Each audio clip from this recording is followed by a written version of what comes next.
Hello, everyone. Welcome to the Poker Mix. I'm Cami, aka Dr. Kamikaze, and this is my first time broadcasting live on my own website. This is new technology, so please bear with me if we have any technical difficulties, but so far everything seems to be working. Um, yeah, okay, I see myself on my screen now. Uh, and we're also simulcasting on YouTube and Twitch. So this is a grand technological experiment, but thank you for joining me. Um, I think I have chat up on all the websites, including on my own website. So please feel free to introduce yourself, say hi, ask questions, anything you like. So today what we're going to do is I've been preparing for a while now a course on Omaha 8 or Better, which is my personal favorite game and the game that I've had the most success at. I've got two scoop titles in Omaha 8 or Better, one in No Limit '08 and one in Pot Limit '08 that I won in 2020 and 2021 respectively. I also years ago had a second in a W Coop. This was back when there was only one. There weren't different levels. And so some of my biggest scores have been in '08. No, in fact, my biggest scores have been in '08. It's also my favorite game. I've been playing it for over 20 years. And I also just think it's one of the best games in poker, and I wish more people played it. So that's the whole point behind doing this introductory video, is to teach more people how to play it. I also think it's a really great game for beginners, actually. A lot of people think that Omaha 8 or Better is a really high variance game because its cousin, PLO High, is probably the most high variance game in poker. But in actuality, especially for tournaments, I believe that '08 is one of the lowest variance games that anyone can play. And that's in part because it really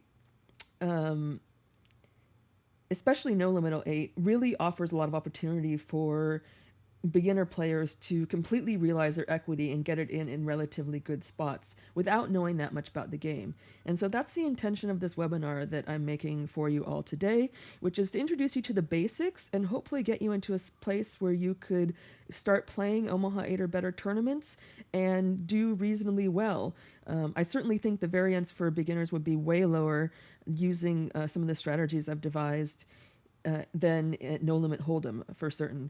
And I'll tell you that my ROA in Omaha 8 or Better is just significantly higher than my ROI in No Limit Hold'em, and as well the variance in the game is just dramatically lower.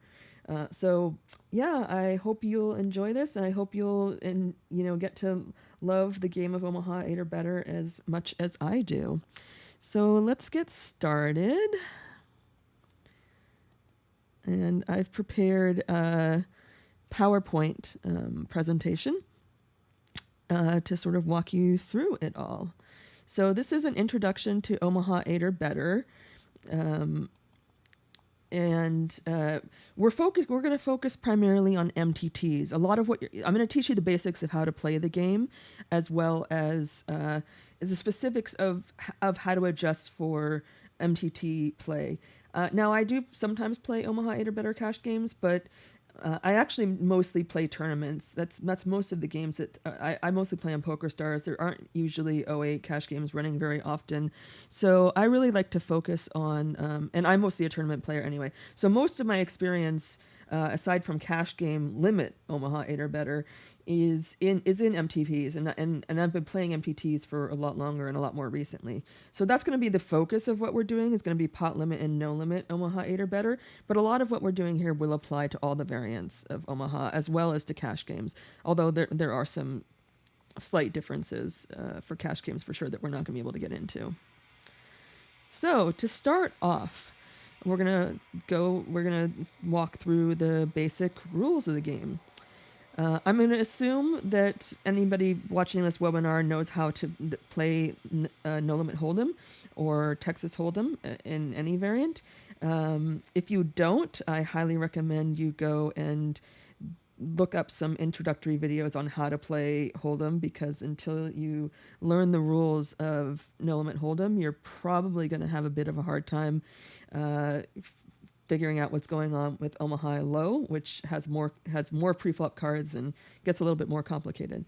So, but for those of you who are familiar with Hold'em, Omaha 8 or Better plays relatively similarly to Hold'em in the sense that you get a 3-card flop, a 1-card turn, and a 1-card river, and it's the same betting structure on each street.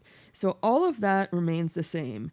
What's different about Omaha 8 or Better is that instead of being dealt 2 down cards like you are in Hold'em, each player is dealt 4 down cards. Also, unlike Hold'em, each player must play 2 down cards and also 3 board cards to make the best 5-card high and low hands.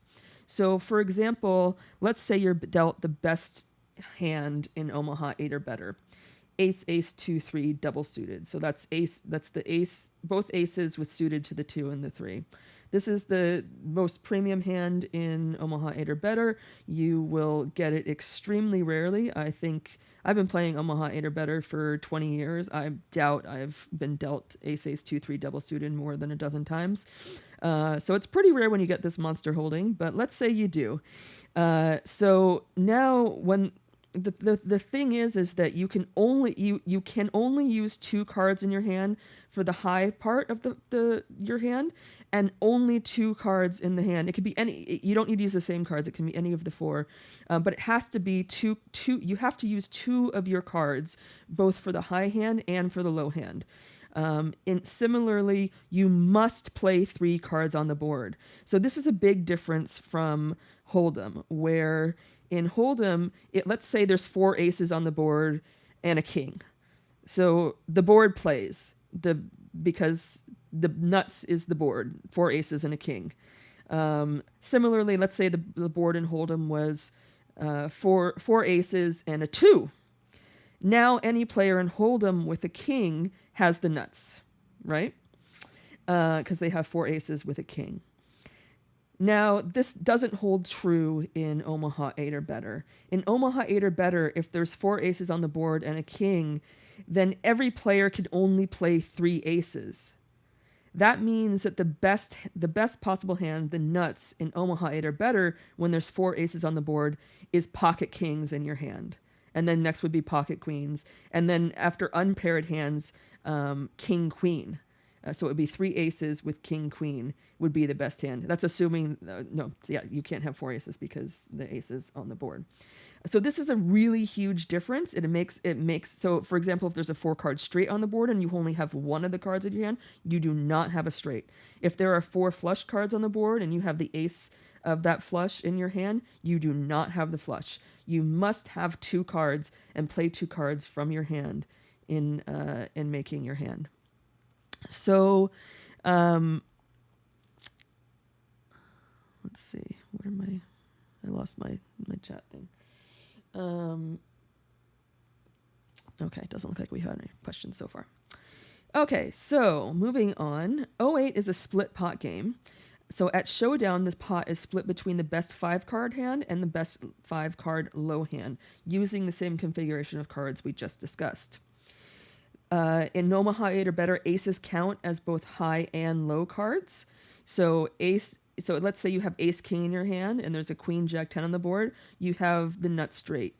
If there's 3, 4, 5 on the board and you have ace deuce in your down cards, then you have what's called a wheel, which is the best low hand, and which also makes a pretty nice high hand with the 5 high straight.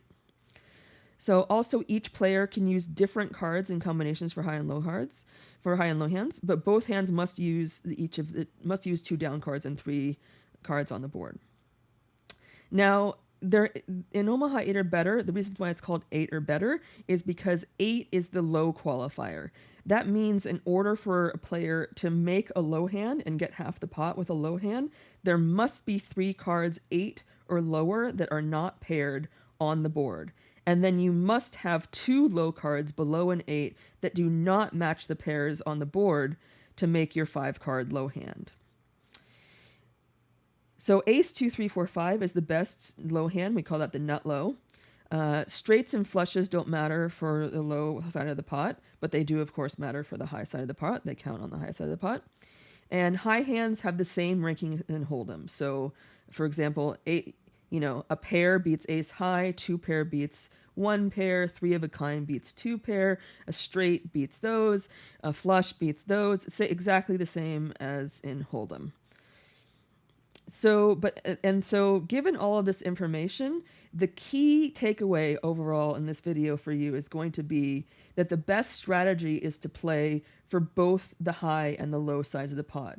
The goal in Omaha 8 or better is to what we call scoop, and that means to win both the high and the low side. While you're going to make some money oftentimes when you get only half the pot, well, but if there's only one other player in the pot, you're actually not going to make any chips, right?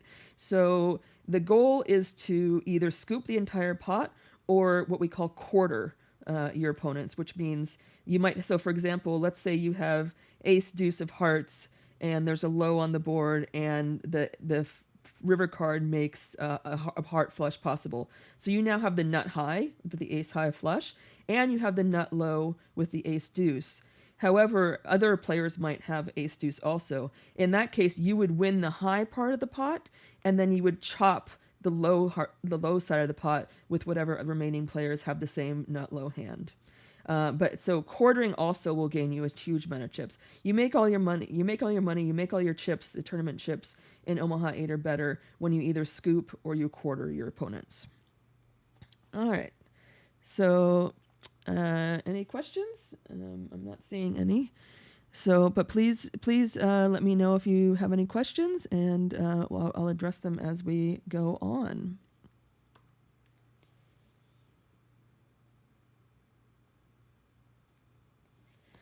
Okay, so now we're going to start with some Omaha 8 or better starting hand facts. So there are 16,432 different starting hands in Omaha. Obviously, we're not going to whip out charts for all of these hands. Unlike Hold'em, there's really no easy visual graphic to give you ranges for what the best hands will be in Omaha 8 or better. So what I'm going to do in this video is teach you heuristics for determining how you know that you have, or how you know how strong your hands are. So in this chart on this screen, I've listed the bottom of the range for the top 5% of hands, which is 821 equivalent starting hands.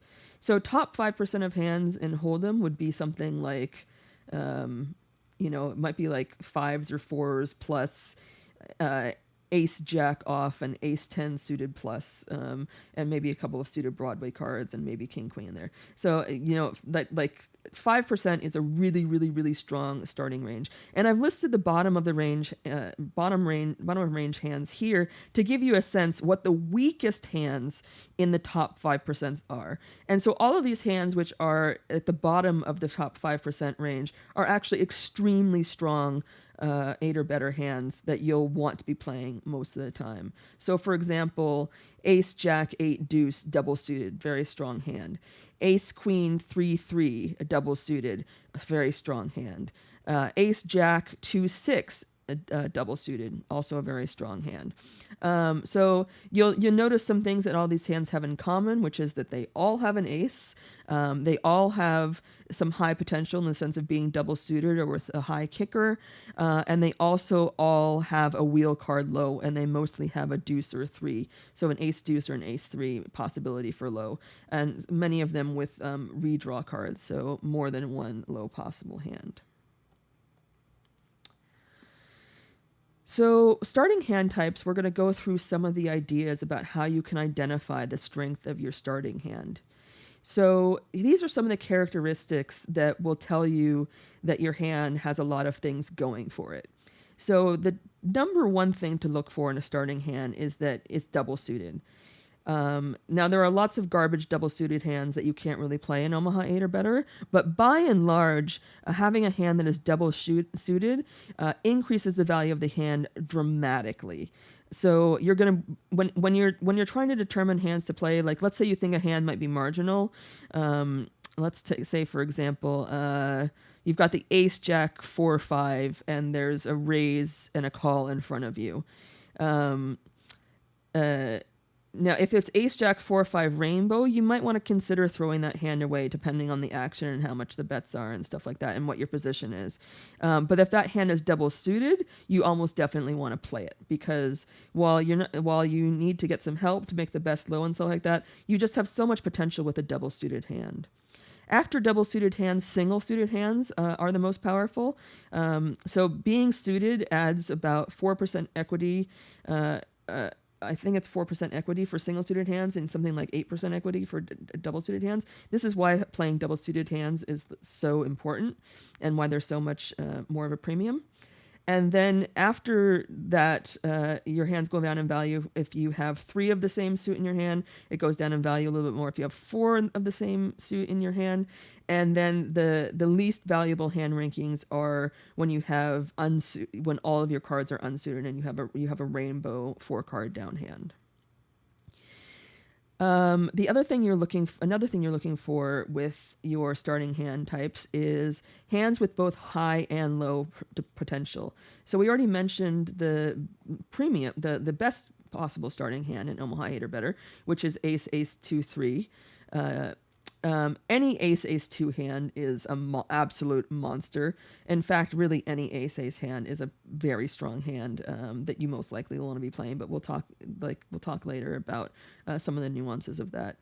After ace, ace, deuce, ace, king, deuce would be the strongest high and low potential. So you've got the best low potential with the ace deuce, and you've got ace with the king kicker should you make an ace on the board. Kickers, just like in Hold'em, matter, and so obviously a king is better than a queen, is better than a jack, and so on. Strong hands are ace high hands with 2 high cards and with 2 high cards, so like an ace or a king, and then 2 plus wheel cards is ideal. So if you don't have ace, ace, 2, 3, ace, king, 2, 3 double suited would be the next premium starting hand. And in fact, I think that it ranks in equity value of about 9th out of all starting hands. So you also good hands to look to play are low hands that can make a wheel. These hands you have to be really careful with because they lack some high potential. We're talking about ace 2 3 4, ace 2 3 5, ace 2 4 6, ace 3 4 5. These are all very playable hands if you're not talking about getting an all-in pre-flop for like 100 big blinds. But in that case, these are hands you don't want to be getting in for 100 big blinds because, as you'll notice, they don't really have any high potential. And the reason why that's a problem is, think about it for a second. If you go all in with ace 2 3 4 and the flop comes king jack 10, you're just drawing dead. You have no equity in the pot whatsoever. So therefore, with hands like these, you're looking to see if flop for not too much money unless you're very, very, very short stacked. High-only hands can also be nice playable hands in position and under certain circumstances. But like with the low-only hands, again, you need to be really careful about when you play them. But if you can see them cheaply in the blinds or in position, playing hands like this are playable in Omaha 8 or better because when the board comes high, a lot of times you're going to have like a total lock on the hand versus players who are drawing slim to dead. Paired hands also, like a lot of people I think underestimate the value of pairs in Omaha 8 or better. But a pair, especially with the nut low, goes a long way. Even a hand like ace deuce deuce 3, when you have the nut low and you're against one opponent, there's a very good chance that you could be getting 3/4 because you've got that pair of deuces. I can't tell you how many times I've gotten 3/4 because I had that pair of deuces.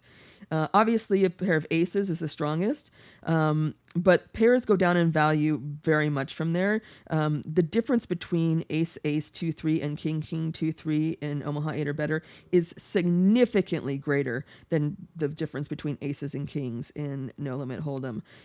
In fact, king, king, 2, 3 isn't even in the top 200 starting hands. That's how powerful an ace is in Omaha 8 or better. So that's something to keep in mind when you think about how you're playing your pairs. Other starting hands include those sort of middle rundown hands or middle cards. These are often very popular, and these are good hands to play in PLO. But in almost all circumstances, they're total garbage in Omaha 8 or better. And this is a big mistake that I see a lot of beginners playing, is overvaluing. For example, the 10-9-8-7 or the Jack 10-9-8. If you can see them cheaply in the blinds or something like that, sure, you can see if you flop the nuts, but you need to be very, very careful with these hands. They are often trouble hands, and most of the time they should probably just be folded.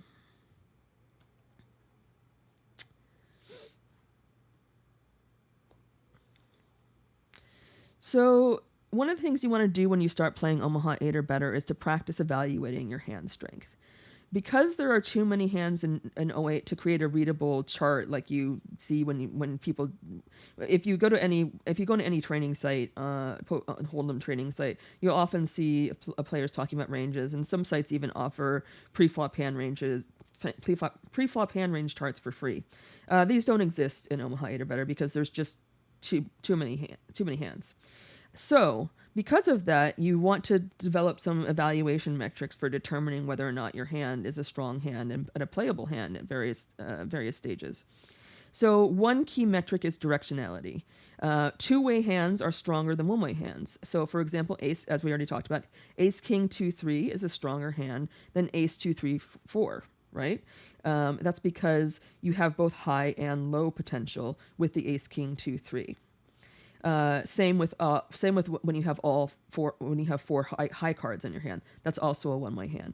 So two-way hands have way more value in Omaha 8 or better than one-way hands. Hands that have the potential to make the nut high and low are the strongest. So again, ace king 2-3, ace ace 2-3, and so as we talked about before, suitedness, high cards, whether or not you have a pair. These things are all really important, and you also want to be really careful about playing, suited hands that don't have the ace, because while it might not be as big of a deal as in PLO, where you really just don't want to be playing non-nut flush draws most of the time.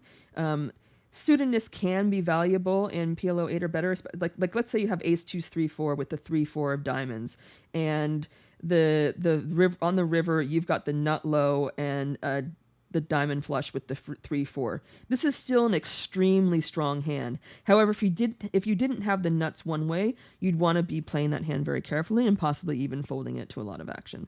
Probably folding it to a lot of action if you don't also have the nut low. So as we talked about before, double suited is better than single suited, is better than 3 of a suit, is better than 4 of a suit, is better than rainbow. So keep that in mind in evaluating your hand strength. Ace king 2-3 rainbow is still a very, very, very strong hand. It just doesn't have as high amount of equity as ace king 2-3 double suited does. The gap between double and single suited hands and the rest of the hands is actually quite significant. Like I said, I think it adds 4 to 8. I need to double check this math, but I think it adds around like 4 to 8% for 8% for double suited and 4% for single suited hands. That's a significant amount of equity when you're talking about a game like Omaha 8 or better, where equity is run fairly close together. So keep that in mind. Connectedness is also really important, just like it is in Hold'em. Same thing, and especially in PLO. For those of you who play PLO, you'll understand this intuitively. Connectedness matters. However, connectedness means little bit different things in Omaha 8 or better. So I would say ace king 2-3 is a connected hand, right? Because the ace king are connected and the ace 2-3 are connected. This is not the case in PLO, for example, which plays differently. Again, ace 2-3-4, ace 2-3-5. Hands or high cards with the rundown and stuff like that, if you can see them cheaply. This kind of connectedness between the value of your cards really does make a big difference and makes your hand more or less playable.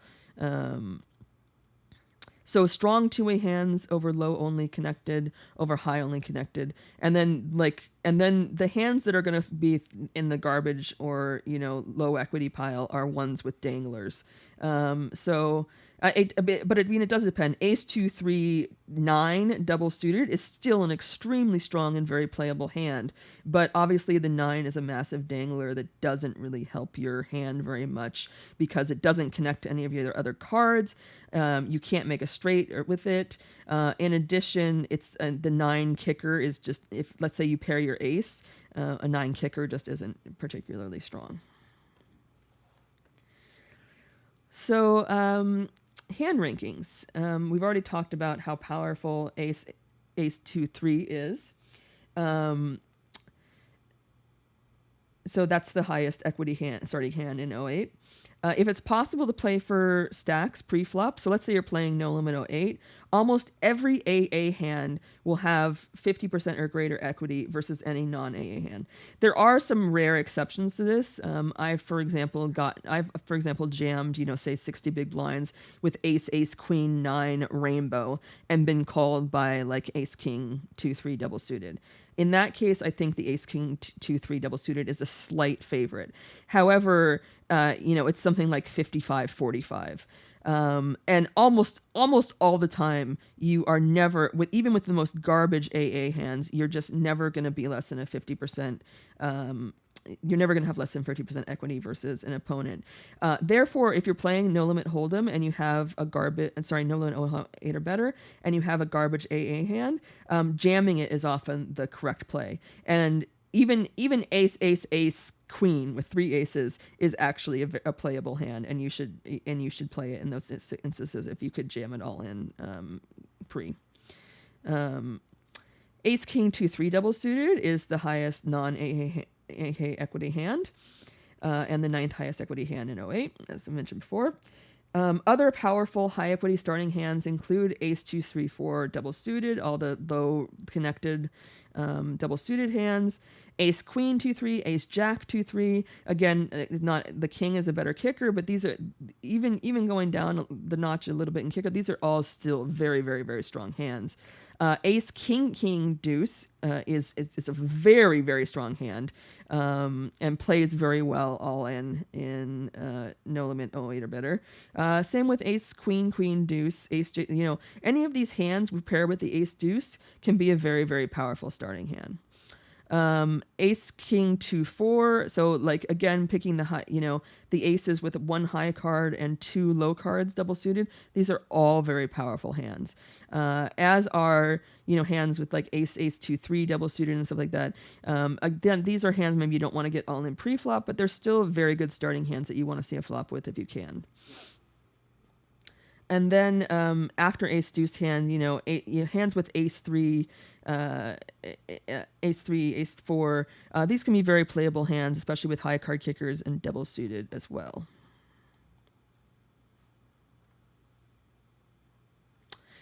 So we're not going to go through all of this like in detail. I'm just going to put this up for your reference. You can screen cap it or come back and look at it later. I've also got the link of where I got this data before, so you could go to the website and peruse that website yourself.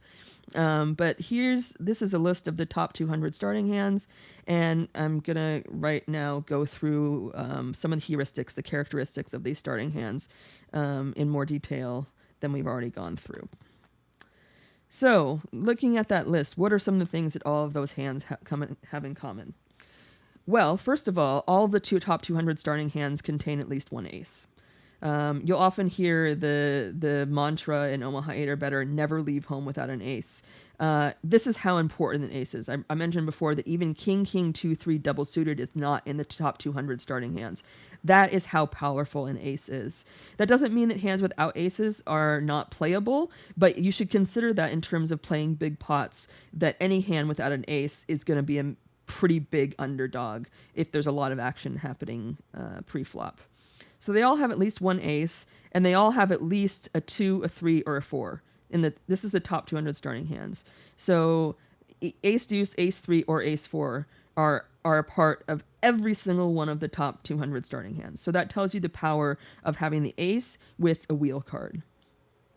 So all of the top 5% hands, which is 821 out of the 200, all of those contain at least 1 ace and at least 1 card to deuce to 5. There's only 2 out of 821 starting hands in the top 5% of Omaha 8 or better hands that do not have either a deuce, a 2, 3, 4, or 5 in it, and those are ace, ace, king, king double suited and ace, ace, queen, queen double suited. That's it. So that again tells you how powerful having at least one wheel card is. More than 90% of the top 200 starting hands ranked by equity contain ace deuce. This is why you will see ace deuce as the most common hand characteristic that your opponents will be playing. And you should assume that when other players play you, or when there's a lot of action, that most likely your opponents will either have a good low draw and likely will have ace deuce. And so this is really important consideration, especially for pot limit and no limit Omaha 8 or better, that in terms of how you play those hands, when you only have the nut low and you have no high potential. Like let's say a flop comes, 6, 7, 8, all diamonds, and you've got the ace deuce and no diamond. And it goes all in front of you. This is a fold because at best, you're probably chopping the low hand, which means that if you go all in, you're going to lose 25% of your stack, even though you have the nuts. So keeping in mind that this is a characteristic of your opponent's hand in terms of thinking about ranges is really important. It's also really important that you have ace deuce in your hand as much as possible when you play. So also almost all of the top 200 starting hands contain either ace ace or ace king, a 2 or a 3. They have at least one ace and 2 wheel cards. So in actuality, when we say ace king 2 3 is the strongest non-paired non-AA starting hand, the reason for that is because it has the backup low. So what you'll actually find is that in Omaha 8 or better, while ace deuce and while a hand like ace deuce king queen is very strong, ace king 2 3 is actually better. And that is because you have a backup low card in case one of your cards get counterfeited, which happens really quite frequently. So actually the optimal number of low cards to have in your hand in Omaha 8 or better is 3 with an ace. So an ace plus 2 wheel cards is the optimal number of low cards to have in your hand. An ace with 2 wheel cards is stronger than an ace with just 1 wheel card. And it's also much stronger than an ace with 3 other wheel cards. So keep that in mind, that 3 low cards is the optimal characteristic of a top starting hand. And the other characteristic is that at least you have at least a suited ace. So these are the characteristics of the top 200 starting hands. So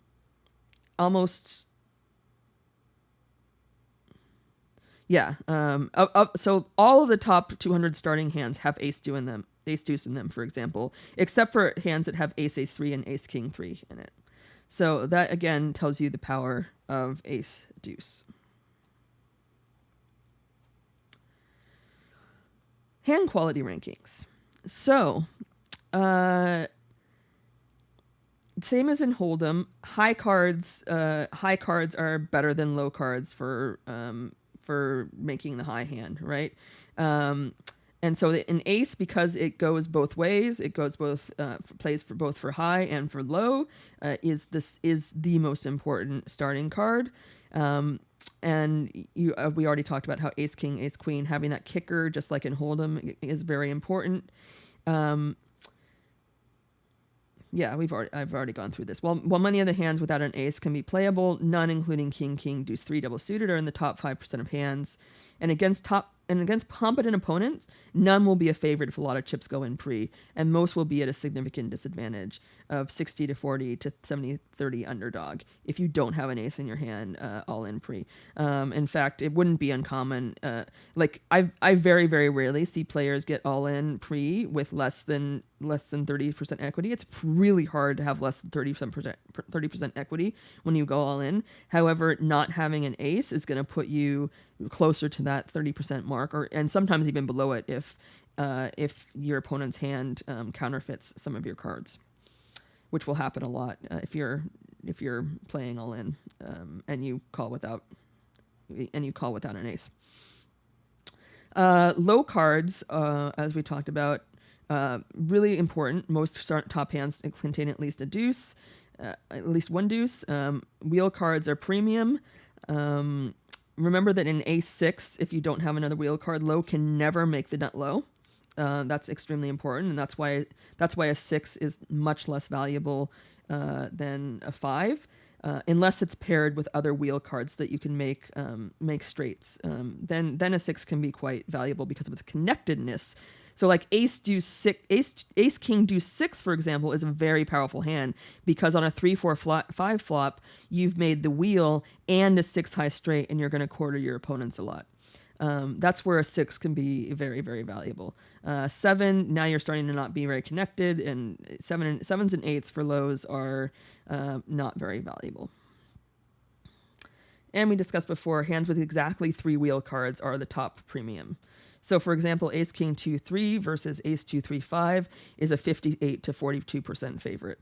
This is why you don't necessarily want to be getting all in with ace 2-3-4, ace 2-3-5 for like 100 big blinds in a tournament.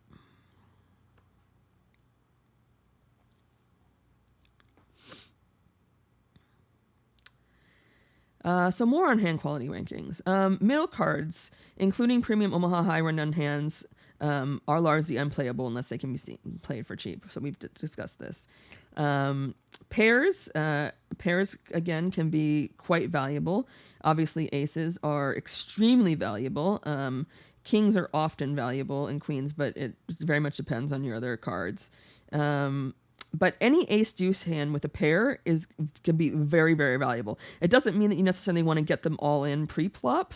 However, post-flop, having that pair in your hand with the nut low can just be monstrous. And so you do want to play those hands. And if you make the nut low on a board where it's very possible that your pair could be good for high, or you could blow off weaker high hands by playing it very aggressively, you want to do that. Trips and quads. So if you have 3 kings in your hand, or 3 queens, or 3 sevens, or whatever, these are the absolute worst starting hands possible in Omaha 8 or better. In fact, any starting hand with 3 of a kind or 4 of a kind, except for ace, except for aces and sometimes trip deuces, are not playable. Believe it or not, actually, if you get dealt 4 aces down, that is a playable hand if you think about it, especially no limit Omaha 8 or better, if you can jam it all in, because what are your opponents going to call you with? You literally block all the aces, and most people are not going to call you all in for a big jam without at least a suited ace in their hand. So when you block the aces like that, like with trip aces or with quad aces, you can actually jam these hands even though they're pretty garbage, because your opponents just won't be able to call you. And even if they do, then if they have the one, let's say you have trip aces and they have the one other ace in the deck with some good it's a good quality 1 ace starting hand, they're still most of the time not going to be a favorite against you. So that's the power of the aces. And a lot of people will say if you have those hands to fold them because they're garbage, and they're actually completely wrong. I've been running sims on 08 to develop these starting hand ranges, and the solvers play them all the time, especially if they can get them all in pre-flop.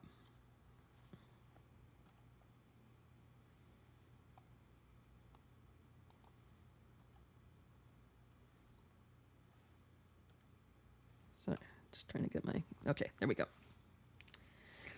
So calculating outs and pot odds. Obviously in Omaha 8 or better, calculating your odds and your equity is a lot more difficult than in Hold'em because there's a lot more variables, and also there's a lot of times you can't actually know your outs because of the dead cards of your opponent. But however, there are some tips that you can use, and some of them similar to Hold'em. So for example, if you're familiar in Hold'em with the 2x rule and the 4x rule of outs, so in Hold'em, what that rule is, for those of you who don't know, is that if you want to get a rough estimate of your equity in a hand with cards to come, say when you have a flush draw or a straight draw, you can multiply the number of your outs by 2 if you're just thinking about the next street, if there's only one card to come, or by 4 if there's a turn and river still to come and you're going to go all in. So for example, when you have an open and a straight draw in Hold'em, you have 8 outs. And so you know that you have roughly a 60%, I think it's actually 17% chance of making your straight on the next card. And you have roughly 33% chance to make your hand if you go all in on the flop with your 8 outs by the river. And so you can do that by multiplying 4 by 2 is 32. And so you know that you have roughly 32% equity. I think it's a little bit more than that. This basically holds true for Omaha as well.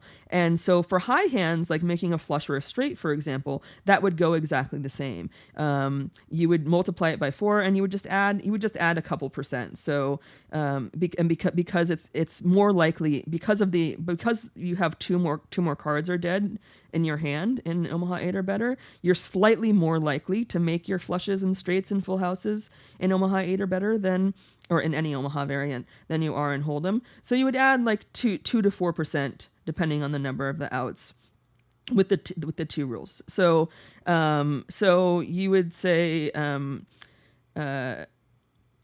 so let's say you would have like about a 35% chance of making a straight or making a straight with the open and a straight draw. You'd have about a 38% chance of making a flush by the river if you flop a flush draw in Omaha 8 or better, and you can calculate all that out. You can, but again, if there's a low possible on the board, or there's like or a low draw, you need to keep that in mind when calculating your equity. If you only have the flush draw and not a low draw to go with it, and let's say it's a 3-4 of hearts plus a king of diamonds on the board, and you've got the ace deuce of hearts, but nothing else. Like maybe you have ace deuce jack 10, so you have no high outs, but you do have the low draw. You can still get it in with this hand because you've got the nut low draw and the nut high draw. But let's say you have all high cards on that board. You have ace king jack 10 with the nut heart draw. You might not want to be getting in multi-way against a bunch of people with just this flush draw, because in most, or especially if there's already a low on the board, because then you have 38% equity to make your flush draw, but that's 38% of the high side of the pot. This makes a big difference. So a hand with 4 high cards with the nut flush draw on an all low board with a flush draw facing a serious action, you've got to fold your flush draw because you're just not getting the right odds to call. Calculating, you can use the same metrics for calculating pot odds in 08 for low cards. However, it's a little bit more complicated and it's not as straightforward. For example, if you only have ace deuce and no low cards and there's a low draw on the board, you can calculate your equity. You know how many outs you have to hit your low. However, you have to make sure to remove the outs that would counterfeit your hand, as well as so we'd have to remove the counterfeits. You would have to, and one thing you also need to keep in mind, even though you can't know for sure what your opponents have, but hand reading and range reading in Omaha, it's actually, the reason why I think Omaha 8 or better is a much lower variance game and a much more profitable game is actually it's much easier to range your opponents in certain situations than it is in Hold'em. For example, if you're getting it in on a low, let's say the flop is 3-4-7, and it goes all in, and you've got ace deuce. Then you can be fairly certain that your opponents also have low cards, and you can range them as saying, "Oh my God, okay, so we might have some of the same counterfeits or whatever." Similar to thinking about that, let's say there's just a low draw. Let's say it's a king 3-4 flop, and you've got the ace deuce with no redraw. So if an ace comes, you're counterfeited. If a deuce comes, you're counterfeited. That means only 5, 6, 7, and 8 are your outs. So that's 4 times 4. That's 16 outs. But again, even if you hit one of those outs, you could get counterfeited on the river. So calculating your low equity as well is gets very, very complicated, and you can only sort of do it with guesstimations. So it's really important to consider things like your redraws if you have other low cards to go with your low draw, as well as the equity of your high hand before getting it all in with just a low draw and 08 or better if you have more than a few chips. On flops that are 8 high or lower, so a low is possible on the flop. We can calculate our outs to make the nuts and win the high, just as a Nillman Hold'em by doing what we said. However, if you have a straight draw to go as for your nut outs, you need to remember also that those can be shared. You know that if you make if you make the nut flush, you have the nuts. However, if you make the nut straight, or even sometimes the nut full house, that can also be shared. And so you need to evaluate those ranges of your opponents when you're making your decisions about how to play your hand and evaluating the value of your hand. So let's say, again, we're talking about the king 3-4 flop. Let's say you have ace deuce 5. Let's say you have ace deuce 5-6. So one of your problems here is that you have 4 low cards. And the reason why 3 low cards is superior to 4 low cards is because now you're counterfeiting your own outs, right? When you have 4 low cards instead of 3, that's 1 less low card that can come to make your hand. However, it does mean your hand is less counterfeitable. If you have 4 low cards and you make in this example of ace deuce 5-6, if a low card comes, even if it counterfeits your card, your low can never be counterfeited. You will have the nuts with a straight most of the time at the river as well. But you need to keep in mind that if there's a lot of action on that board, and let's say the 6 comes and you've made your 6 high straight and the nut low, and again 3 players are gone in front of you, you can be sure that somebody's got the nut straights, or you're duplicating your straight with others as well as your low. And so let's say 4 players go all in on a 3-4-6 board, and you've got ace deuce 5, a lot of the times you're going to be getting 3/4 of the pot or more than half the pot, but it is very possible that you could get quartered yourself because one player might have the 5-7 for the nuts, and then the other 2 players might have just the nut low, and then you're getting worse than quartered. Actually, you're getting like 16% of the pot back. So these are all things that are very, very important to keep in mind in terms of evaluating your own hand strength in terms of how you play it, as well as evaluating the ranges of your opponents.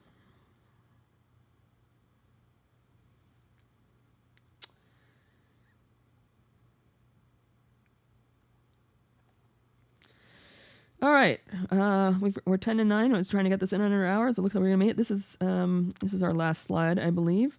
So one of the last considerations that I want to leave you with in terms of learning to play Omaha 8 or better is flatting versus isolating.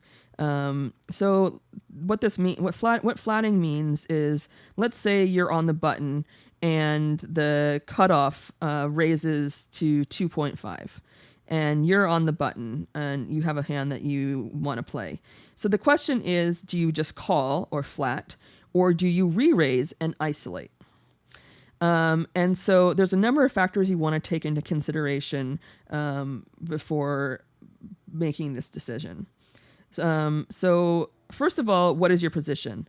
So in this case, since we're on the button versus cutoff, we might want to be 3-betting more simply because of our position, because if we put in another raise, it's going to make it more expensive for the blinds to come along. And then we wind up having position against one player where we can play our hand a lot more cleanly. So that might be one factor for whether or not we want to re-raise. Another factor is, how does my hand play? Does it play better heads up or multi-way? So you might, for example, want to consider 3-betting if your hand always plays better heads up or all in pre-flop. So for example, let's say you have ace, ace, king, 6, rainbow. This is not a hand that plays well multi-way, but it is a very, very powerful starting hand because you've got that ace, ace with a low. So in no limit 8 or better, this is a hand that you might want, even if you have like 200 big blinds, this is a hand you might just want to jam or make a really, really, really, really big re-raise. In pot limit 08 or pot limit 08, you would probably want to pot this hand because you want to isolate and get HUDs up if possible versus this player, because this is a hand that on a lot of flops that it's going to be very, very hard to play. However, if you have ace, deuce, 3, 4, this is a hand that you almost certainly want to flat because it's a hand that plays very well multi-way. It also plays very poorly if your opponent 4-bets you. It also plays very poorly on a lot of flops. So it's a good hand to have what's called a high SPR, a high stack to pot ratio. So let's say you started the hand with 60 big blinds and and the cutoff raises to 2.5 big blinds, like we just said, and you've got the ace, deuce, 3, 4. You can just call. And then maybe one of the other players calls, then you've got a pot of, say, 9 big blinds, and you've still got 55 big blinds behind. So you've got a stack to pot ratio of like, what is that, 8? I'm not sure I did my math correct there, but you get the point. So this is a hand that plays very well with a high stack to pot ratio, because if the board comes, for example, you've got ace, deuce, 3, 4. If the board comes 5, 6, 7, or let's say even better, let's say the board comes 2, 5, 6. Now you've got the nut straight and the nut low, right? So this is a hand you can play for lots of chips, and therefore you want lots of opponents to be in the pot, because the more people are in the pot, the greater the chance are that someone's going to pay you off. Say with just the nut low, ace 3, which you share, or it might, a player in the blinds might have called and they also have 3, 4, but they don't have the nut low. So this is a hand that plays extremely well multi-way. So you want to let the blinds in. You also don't want to play a big pot before the flop, before you see whether or not you make a low, because ace, deuce, 3, 4 is mostly not going to be a hand that you can continue with if a low doesn't come or a low draw doesn't come. Same for high only hands like king, queen, jack, 10. You would definitely want to just flat that instead of re-raising it, because it's a hand that can flop extremely well, but it needs to flop extremely well, and it's not going to flop well a lot of the time. Especially remember that high only hands are gonna flop well even less often than low only hands, because low qualifying hands have aces through 8 to make your hand, whereas so that's 8 cards that contribute to the low side of the pot, whereas a high only board is only 9 through kings. So that's 5 hand rankings. So high only boards come significantly less often in Omaha 8 or better than low only boards, and therefore that's why your high only hands have less value than even your low only hands, because you're going to flop a lot of equity much more often with the low only hands than with the high only hands. However, when you do get those flops, when you've got the king, queen, jack, 10, and it comes 8, 9, 10, you've got a monster, and you can play it very aggressively. And again, you want to have a lot of people in the pot who might be calling you with worse straights.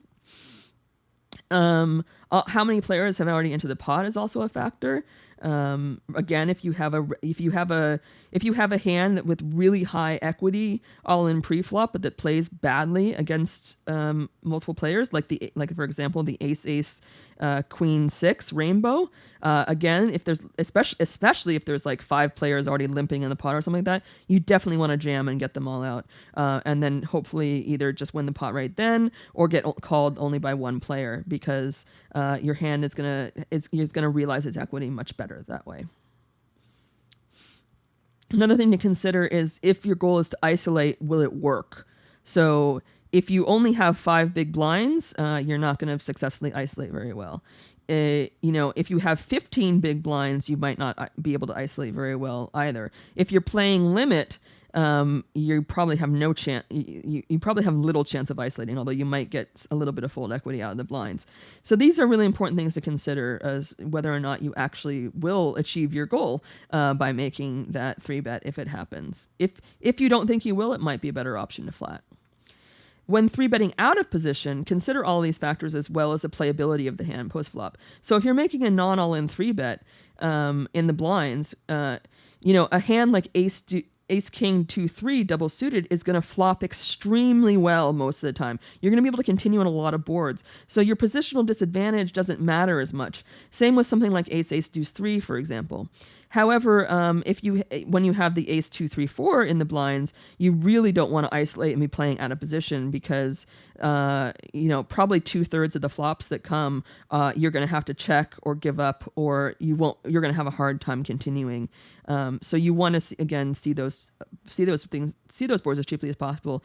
So in the blinds, for example, when I'm 3-betting not all in, especially with deep stacks, I'm looking for hands that are going to flop very, very well. So they're going to flop flush draws. They're going to flop a high pair, like with Ace King on a king high board. They're going to flop nut draws. They're going to flop nut flush draws. They're going to flop nut low draws. They're going to flop nut straight draws. These are all things to keep in mind so that you have really good playability when you're out of position and can be sure to realize your equity. Another thing that you want to learn about and get a feel for, and later, this is going to be a series of video. Later, I'll be going into detail about all of this much more. But another thing you want to keep in mind is paying attention. So, for example, I play on PokerStars, and PokerStars has a all-in equity feature that you can turn on when you're at the table. And I love to turn that on to sort of like check my equities and see how I'm playing. And one of the things that'll help you do is get a sense of how certain hand types play when all in against other players, or at post flop, like when you get all in, what kind of equity you have and how it plays against other people's ranges. And so one thing you'll get a sense of is, so for example, all ace hands with wheel cards go up in value if you only have 5 or 10 or 15 big blinds. If you have a very small stack, even Ace Deuce 3-4 isn't all in because you just don't have a lot of chips and you need to go with something. However, if you have 60 big blinds, as we talked about before, you do not want to go all in with the Ace Deuce 3-4. So learning about these hand qualities, these hand heuristics, and which hands play better at what stack depth is really important. Especially in no limit Omaha 8 or better, when you can be playing for all your chips. It really matters what your stack size. So, same as in Hold'em, stack size, position, suitedness, connectedness, all these kinds of things also matter in Omaha 8 or better, and you want to keep in mind in terms of how you're playing and structuring your hand. So that's all I've got for today. I'll probably do another webinar similar to this, going into a little bit more depth about all of these things and giving some hand examples. But I wanted to just run through this right now to give you a sense of, just the basics of what you need to know to even play Omaha Hi-Lo and to get started at the tables.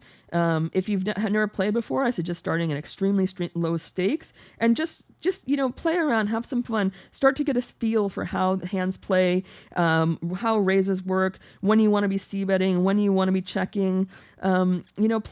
Take this information and play around, and and practice the things that I talked about in terms of evaluating your hand characteristics to even decide, because it's probably even more important in Omaha 8 or better than Hold'em to evaluate your hand strength and really get a good understanding of how strong your hands are. Because in Hold'em, everybody knows that aces is the strongest hand. Everybody knows that kings is the second strongest hand. And while you sort of know that in Omaha 8 or better, that Ace 2-3 and Ace King 2-3 are like the top starting hands, what isn't clear, the reason why that's less useful information is because aces and kings in Hold'em make up a significantly larger part of your starting hand ranges than Ace 2-3 and Ace King 2-3 double suited does. So you're going to get I think you're going to get dealt aces or kings, roughly, I think it's, what is it in Hold'em? I guess it's roughly 1% of the time you get dealt aces, or any pocket pair, it's 1 to 2%. So let's say 2 to 3% of the time you're going to get dealt aces or kings, right? Probably 2%. So it's not very often, but like that's fairly often. Well, you're going to get dealt ace 2 3 double suited or ace king 2 3 double suited like 0.2% of the time. So that means you're like 10 times more likely to be dealt a premium hand in Hold'em than you are. Actually, yeah, it might even be worse than that. So the point is that to get to that top 2 to 3% of starting hands in Omaha Hi-Lo or better, you're talking about you're talking about several hundred hands, right? No,